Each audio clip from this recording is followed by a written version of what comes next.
Shalom, eu sou o Moré André e hoje nós falaremos sobre uma questão muito profunda dentro dos escritos da Torá e também do dito Novo Testamento. A primeira análise que vamos seguir já é bem conhecida daqueles que já estudam esse assunto durante algum tempo, que seria exatamente a genealogia de quem é o grande Messias de Israel.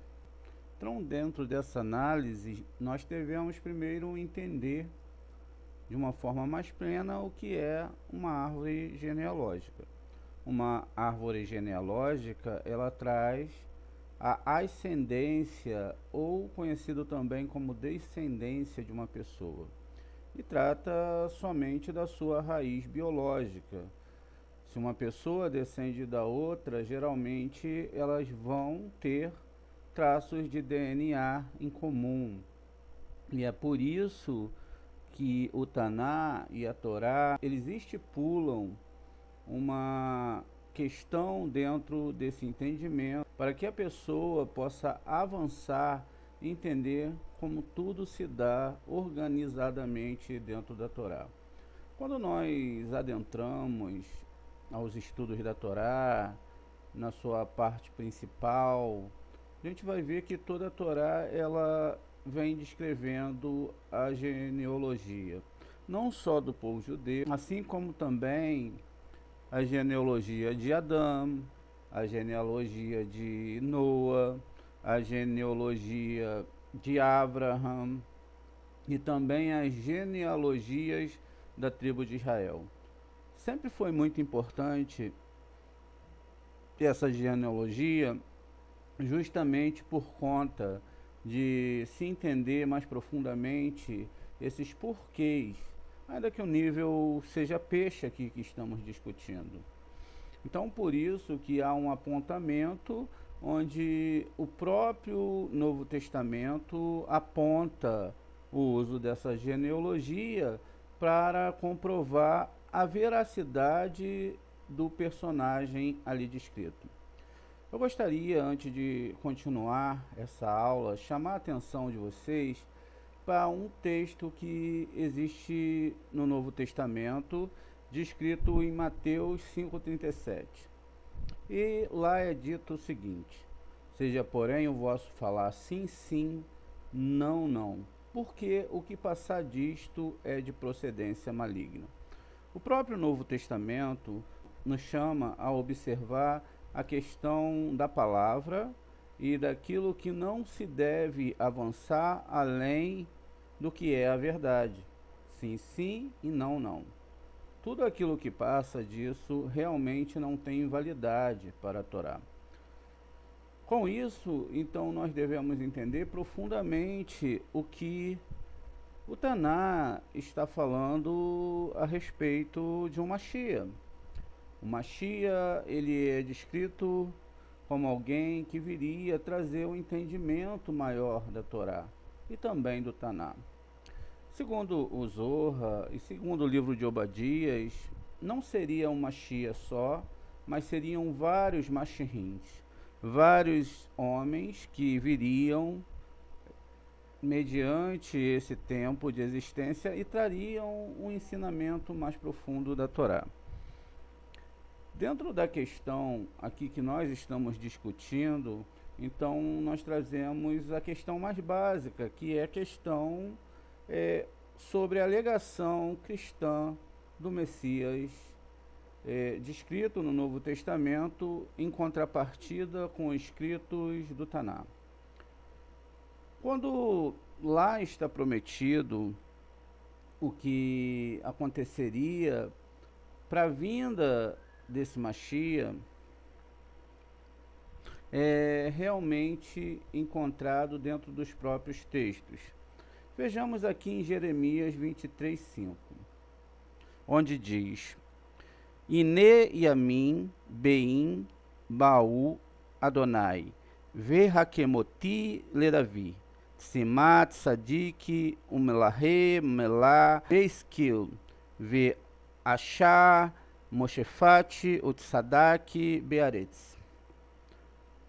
A tradução do texto é mais ou menos a seguinte: dias virão, diz o Eterno, que estabelecerei para Davi um ramo justo, um rei que reinará e prosperará e fará justiça e retidão na terra. Jeremias 23, 5. Esse título, que é mais conhecido como esse Machia que virá, será que ele será bem Davi, o filho prometido de Davi, e que será o Machia que tanto se espera. Também a gente sabe que Davi, ele recebe uma promessa do Eterno e ele mesmo é chamado de o descendente do trono, conforme é descrito em 2 Samuel 7,16. E assim, o profeta Ezequiel ainda escreve mais. Ele escreve o seguinte: meu servo Davi será rei sobre todos eles, haverá um só pastor para todas elas, eles seguirão minhas regras e obedecerão fielmente as minhas leis. Assim permanecerão na terra que dei ao meu servo Jacó, na qual habitaram vossos pais, eles e seus filhos, e os filhos dos seus filhos habitarão ali para sempre, tendo o meu servo Davi como seu príncipe para sempre. Isso é Ezequiel 37, 24 e 25. Como os apóstolos do Novo Testamento sabiam dessas questões, então eles precisavam provar através das suas escrituras o que eles estavam falando estava certo. Então, a gente deveria prestar atenção agora nos escritos do Novo Testamento e comparar o que está escrito lá no Taná, onde se tem a promessa do que seria falado, do que aconteceria naqueles dias, e assim nós podemos analisar profundamente onde existe um erro dentro disso tudo. Aqui nós temos uma tabela em 1 Crônicas 1, onde estão descritos o nome de todos os personagens, que primeiro estão em 1 Crônicas, na primeira coluna, depois em Mateus, e finalmente nós encontramos aqui o que está em Lucas. Temos aqui 1 Crônicas, Mateus no capítulo 1 e Lucas no capítulo 3. Vamos analisar a primeira questão. A primeira questão é que o primeiro descendente seria através de Salomão, porque Salomão foi o filho de Davi. Então ele foi escolhido para o trono, então haveria uma descendência através de Salomão. Depois de Salomão, lá em Crônicas, vai seguir então a genealogia de todos os reis para que se chegasse até o Machia, que não tinha tempo apontado.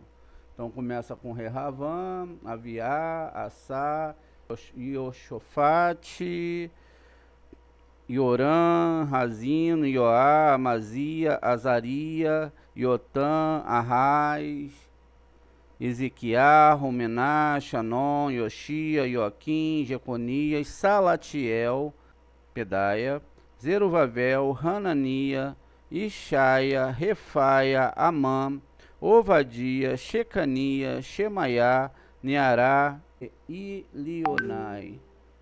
Basta que nós peguemos aqui o capítulo de Crônicas 3, que acabamos de falar, e comecemos a comparar com o que está escrito no Novo Testamento, observando que a palavra que foi dita lá em cima é que sim, sim, não, não.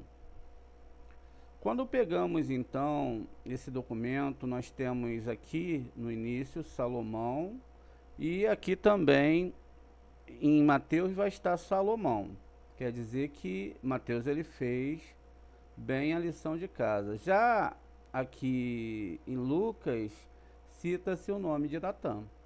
Já está errado, como a segunda pessoa que de quem descenderia o Machia, não poderia ter aqui Natã e seria Salomão. Logo depois nós temos Rehovam, mais uma vez, Matata. Na terceira nós temos Avia e Mená. Assá e Melez, Errofate e Erroshofate e Aquim. Ioram e Onam. Vamos comparar então os nomes. Em 1 Crônicas eu tenho Salomão. Aqui em Mateus Salomão, Mateus 1 eu tenho Salomão. E também aqui em Lucas eu tenho Natã. Os nomes já mudaram porque eles tinham que ser descendentes da própria raiz de Salomão, que era descendente de Davi, que era filho de uma promessa. Logo, em Crônicas vem Rehavã, Mateus vem Rehavã, e aqui novamente Lucas Metata. E aí seguindo em Crônicas Aviá e aqui em Lucas Mená. Continua aqui em Crônicas Assá, aqui em Mateus 1 Assá e aqui em Lucas Meleá. Novamente em Crônicas Ioshafate, aqui em Mateus Ioshafate e aqui em Lucas Eliaquim. Crônicas Ioram, aqui em Mateus Ioram e aqui em Lucas Ionam. Já agora aqui começa o grande problema da árvore genealógica do Novo Testamento. Nós temos aqui Ahaziahur e não temos nada aqui na árvore sefirótica de Mateus. Um descendente de Davi já foi descartado. E aqui nós temos Iosef em Lucas, que não corresponde até agora, nenhum dos nomes corresponde com 1 Crônicas. Aí nós temos Ioashi em Crônicas, Mateus está vazio, e temos aqui Yehudá em Lucas. Descemos mais uma vez aqui em Crônica, temos Amazia, temos um espaço vazio e finalmente Shimon. Então veja, aqui em Mateus já existe um buraco imenso, enquanto em Lucas nenhum dos nomes corresponderam. Continuamos então, Azaria, em Mateus Azaria também, e em Lucas Levi. Aqui em Crônicas Iotam, em Mateus Iotam, e aqui em Lucas Matate. Nós temos agora em Crônica Arrás, Mateus Arrás, e aqui em Lucas Iorim.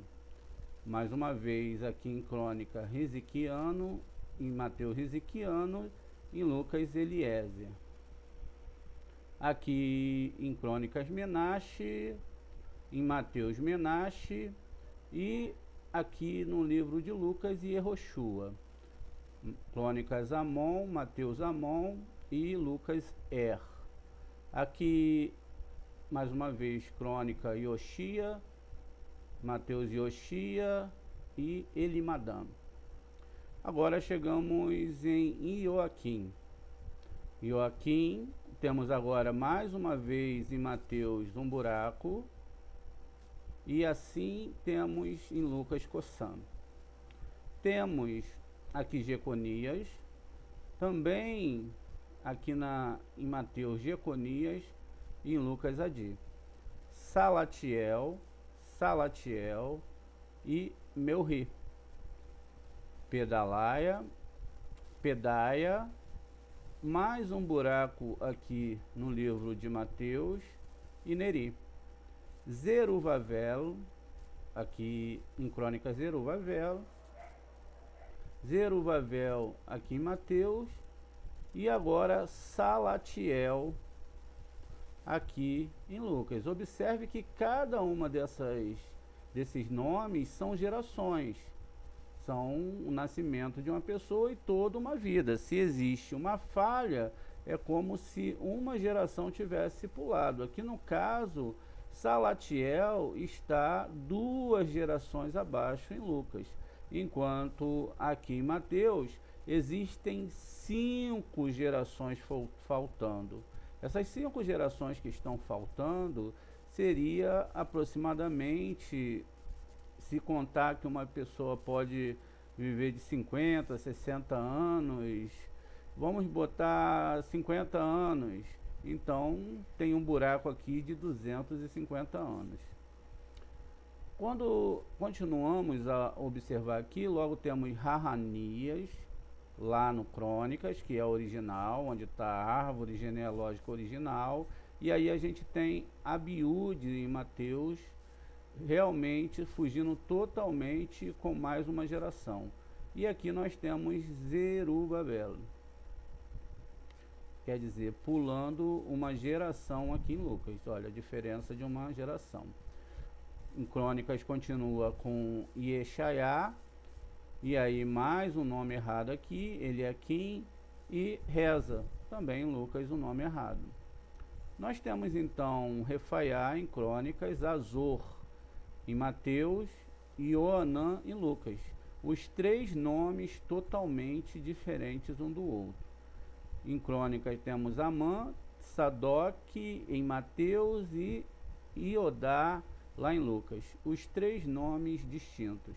Ovadia em Crônicas, Ahim em Mateus e Yosef em Lucas.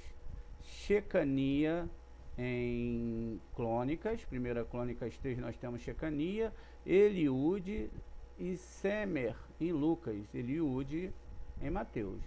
Shemaia lá em 1 Crônicas 3, Eleazar em Mateus, Melatiarro em Lucas, Neariá em 1 Crônicas 3, Matã em Mateus e Mate em Lucas, e Leonai aqui em Crônicas, Jacó em Mateus e Nagal em Lucas.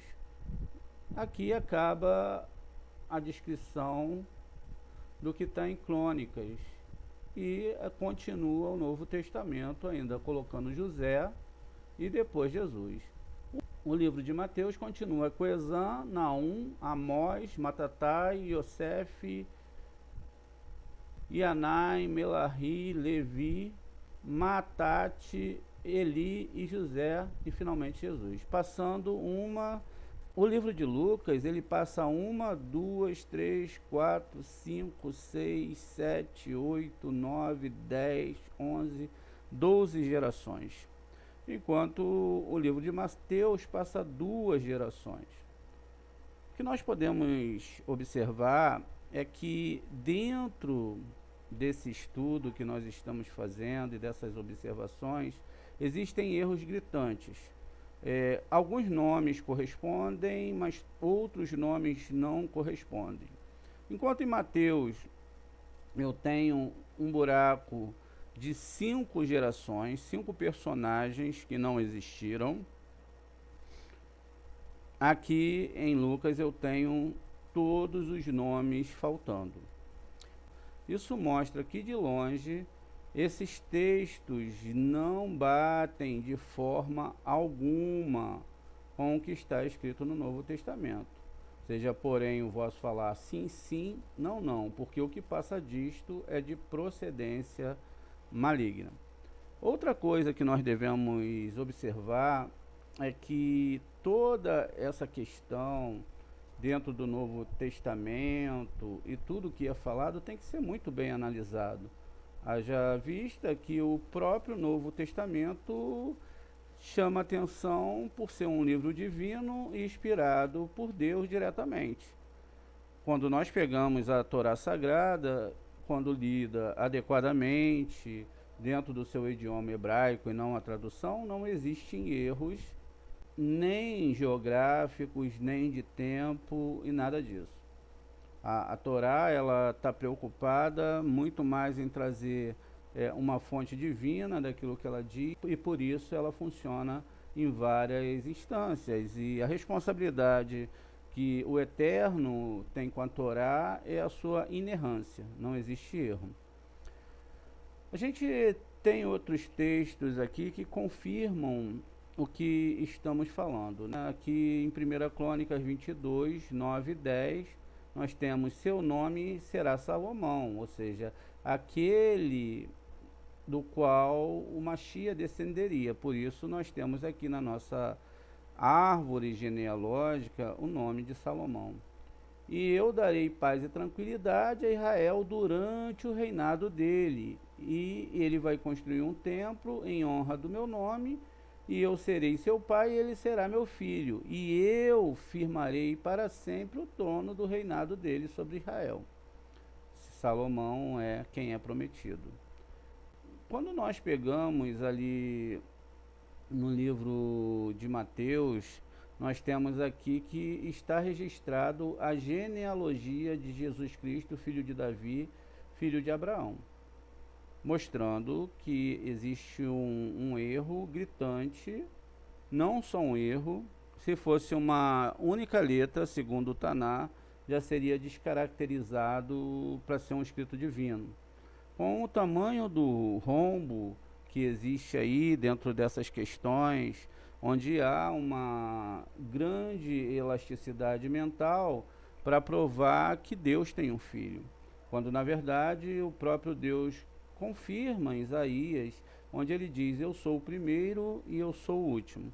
Nós devemos entender que se ele é o primeiro, não há outro além dele que seja primeiro. E se ele é o último, ele não tem descendente. Com isso, nós devemos avançar e entender cada vez mais essas questões dentro da Torá. É por isso que Paulo, ele nas suas cartas, ele dizia que os estudantes não deveriam perder tempo com grandes genealogias intermináveis e controvérsia, mas eles deviam promover a obra de Deus, que é pela fé, o que nunca foi a questão do que é dito pela Torá. Isso você pode encontrar em 1 Timóteo 1,4. Além disso, é citado sobre as 14 gerações que haveriam dentro da Torá, de um ponto, de um dirigente até outro dirigente, contam-se 14 gerações até Jesus. O que acontece aí é que tenta-se fazer uma gematria com o nome de Davi, que é descrito com Dalet, um Vav e outro Dalet, que dá 14, mas que na verdade existe um erro gritante, e não haveria nenhum motivo de se fazer isso, porque isso não consta dentro das escrituras hebraicas. Outro ponto que nós devemos discriminar aqui e observar é que, sendo Jesus uma cópia de deuses de Roma, que eram gerados de relação entre deuses e mulheres humanas, o que é proibido lá em Gênesis, onde os anjos deitaram com as mulheres dos homens e nasceram gigantes, nós devemos trazer isso para cá, porque o que é pecado para um anjo também é pecado para o Eterno. Analisando então que ele é filho de Deus, ele não deveria ter nenhuma genealogia. E assim nós encerramos essa explicação. Esperamos você para a próxima aula. Shalom, até a próxima.